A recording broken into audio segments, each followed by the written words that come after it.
Hello students and welcome back to our YouTube channel Math Foundation by Purva. आज आपण या व्हिडिओमध्ये practice set 5.1 चा क्वेश्चन नंबर 1 आणि क्वेश्चन नंबर 2 सॉल्व करू. सो सगळ्यात आधी आपण बघू question number 1. By using variable x and y form any 5 linear equations in 2 variable. So आपल्याला व्हेरिएबल दिलेला आहे x आणि y. या दोन व्हेरिएबलचा वापर करून आपल्याला काय करायचंय, लिनियर इक्वेशन इन 2 व्हेरिएबल शोधायचंय. आता लिनियर इक्वेशन इन 2 व्हेरिएबल मध्ये काय असतं की तुमच्याकडे 2 व्हेरिएबल्स पाहिजे. सो ही डेफिनेशन आपण मागच्या व्हिडिओमध्येच बघितली आहे.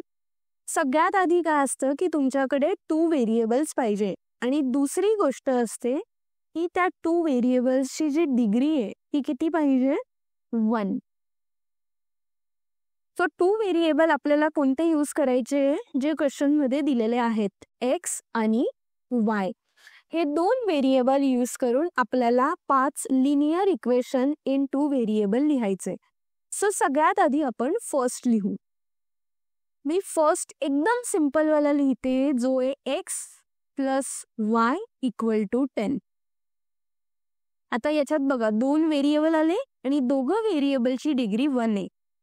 दुसरा इक्वेशन लिहिणार 2x minus y equal to 5. तुम्ही तुमच्या पद्धतीने वेगळे इक्वेशन्स लिहू शकतात.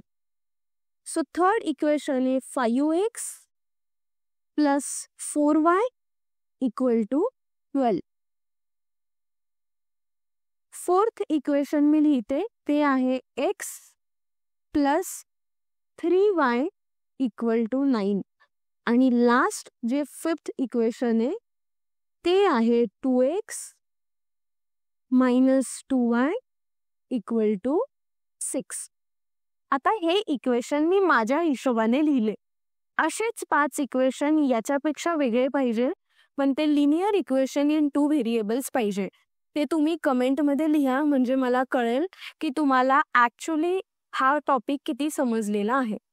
सो आपण प्रॅक्टिस सेट 5.1 चा क्वेश्चन नंबर 1 तर सॉल्व केला. आता आपण जाऊयात क्वेश्चन नंबर 2 कडे. क्वेश्चन नंबर 2 मध्ये दिलेला आहे, right 5 solution of equation x plus y equal to 7. So आपल्याला ही इक्वेशन दिलेलं आहे आणि याची आपल्याला सोल्युशन फाइंड आउट करायचे. सोल्युशन फाइंड आउट करणं म्हणजे काय, x ची आणि y ची व्हॅल्यू फाइंड आउट करणं. सो सपोज x ची व्हॅल्यू जर 1 असेल तर y ची व्हॅल्यू किती असेल हे तुम्हाला शोधायचंय. अशा तुम्हाला x च्या 5 वेगवेगळ्या व्हॅल्यू टाकायच्या, ठीक आहे. सो आपण काय करू, आधी सगळ्यात आधी x इक्वल टू 1 कन्सिडर करू आणि मग काय करणार, put x equal to 1 in equation. Equation कोणतं आहे, x plus y equal to 7. So x equal to जे 1 आहे ते आपण इथे टाकणार.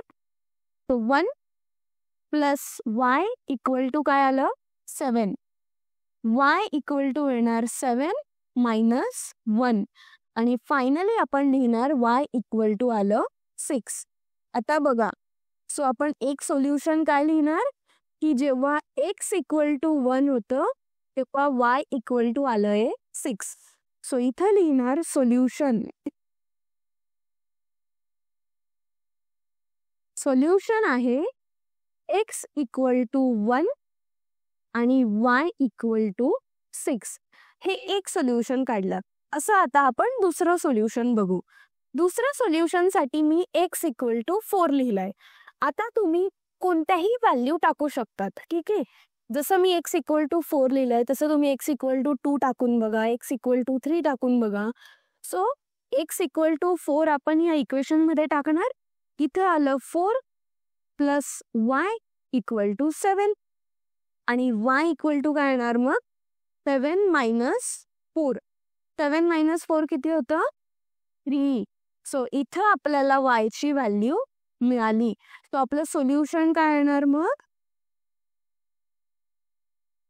सोल्युशन आहे जर x इक्वल टू 4 टाकलं तर y इक्वल टू मिळणार 3. तो हे सेकंड सोल्युशन मी काढलंय. आता एक थर्ड सोल्युशन मध्ये मी काय करते, x इक्वल टू 10 पुट करते. सो जर मी x इक्वल टू 10 पुट केलं तर इथं काय येणार 10 प्लस y इक्वल टू 7 आणि y ची व्हॅल्यू काढण्यासाठी मी 7 मायनस 10 करणार. सो फायनली मला y इक्वल टू काय येणार -3. सो इथं आपल्याला y ची व्हॅल्यू मिळाली आणि इथं मी लिहिणार सोल्युशन आहे. काय सोल्युशन आहे? x इक्वल टू 10 जर पुट केलं तर y इक्वल टू मिळणार -3. सो आता या क्वेश्चन मध्ये आपल्याला 5 सोल्युशन काढायचे होते पण मी तुम्हाला 3 सोल्युशन दिले. काय? पहिला सोल्युशन होता x इक्वल टू 1 तर y इक्वल टू आला 6. दुसरं सोल्युशन होतं x इक्वल टू 4 आणि y इक्वल टू 3 आणि तिसरं सोल्युशन मी काढलं ते म्हणजे x इक्वल टू 10 आणि y इक्वल टू -3. आता उरलेले जे 2 सोल्युशन आहे ते तुम्ही काढायचे. आता मी 2 सोल्युशन काय आहे ते मी लिहिते. पुट करून दाखवा x इक्वल टू -2 तर y चं काय येणार आन्सर ते मला कमेंट मध्ये सांगा.